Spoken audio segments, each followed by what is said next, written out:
I'm Will, welcome back to the Bald Book Geek, and this is a book haul.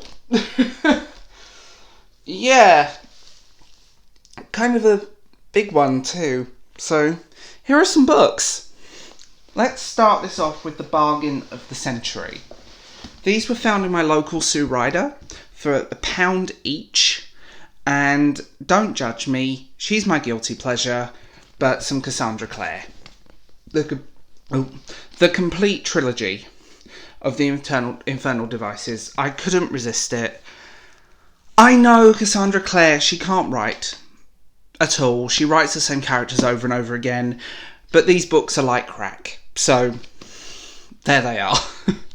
They are cheesy, they are naff, they are predictable, but, you know, fun, easy, brain switchy off reading, which I've read these before a long time ago, and it's nice to actually have them now.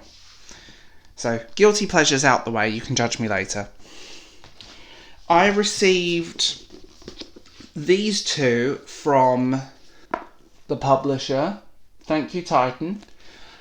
I mean, these look really interesting. Good things, and they were slightly damaged when they came, but that was my postman. I've just heard very good things. I don't know much about the writer. I don't know much about the story. But, you know, if they're appearing in Barnes & Noble's sci-fi and fantasy blog and stuff like that, there's always a good thing. And so far, I've not been let down by my picks from Titan. It was the descriptions that sold these to me, so I will see what they're like. Chinatown. Now, I love Pulp Fiction. Pulp Fiction, especially Pulp Fiction of the Golden Age, is amazing. So this is a modern Pulp Fiction novel set during the Golden Age. You know, heroes, heroines, damsels in distresses, someone dies.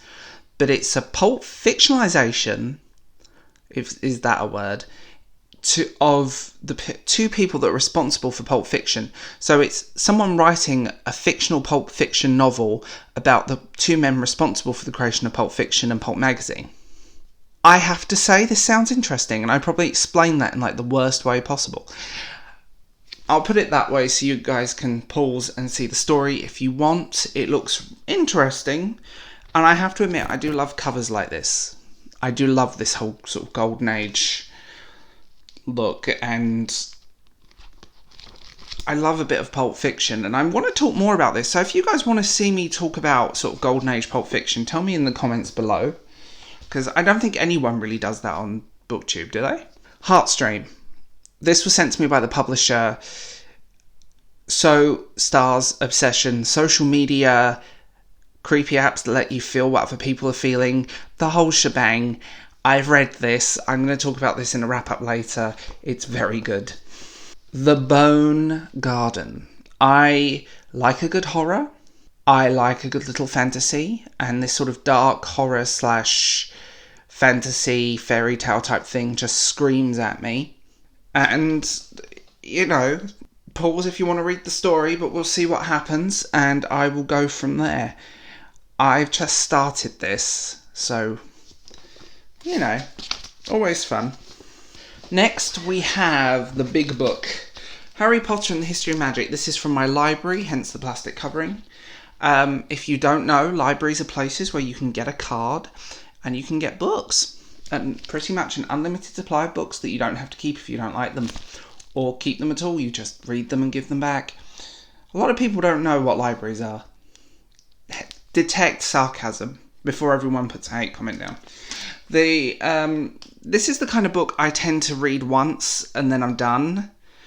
Yeah, that's the reason I get books like this out of the library rather than from, say, from bookstores, or keep them, because there's no point. I'm never going to go back to it once I've read it. So yeah, 2 more library books. Garden Spells. I was recommended this by a couple of friends who said if you like Alice Hoffman, magical realism, you'll like Garden Spells. I hear people either love this or they hate it. I'm going with it and I'm seeing what happens. And, you know, it sounds very similar to Practical Magic, which I have to laugh at, but we'll see. And on the note of Practical Magic, I did a video about practical magic not that long ago. It's called Practical Magic, a Discussion. And if you're interested in seeing that, please find it on my channel, and you'll be quite interested to find out I talk about the film and the book. This is the prequel to Practical Magic. This is a reread. I've got it out my library again.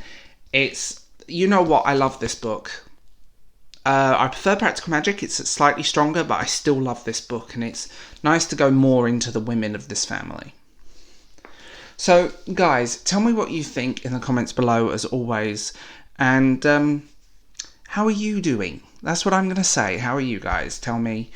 And tell me if you've read anything. So I will talk to you later. Bye.